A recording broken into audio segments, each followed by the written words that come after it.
know IFRS 15 is to do with contracts with customers who you're selling to. We had to pass certain criteria, didn't we? Like, it had to be contracts, there have to be enforceable rights and obligations. Everybody approved and they want to go into it, and all the terms are identifiable. Had to make sense, which would be a normal customer contract.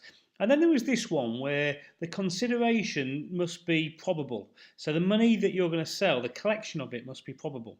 So if it isn't probable, then any cash received goes to a liability rather than revenue. So let's say it was a contract with a customer for 100, but we're not quite sure whether we're going to receive that 100 yet. It's not probable. Debit cash 100, credit contract liability 100.